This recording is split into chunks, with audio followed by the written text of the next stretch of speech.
Cara membersihkan blok mesin ya, pakai mesin Gurinda. Nih kotor banget nih.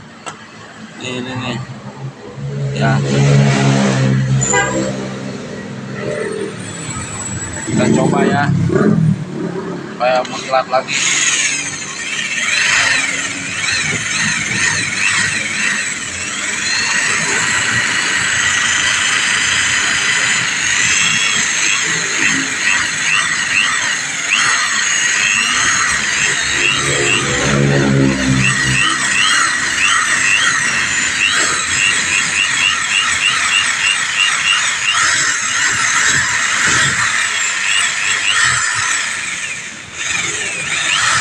Ya, kita lihat hasilnya ya.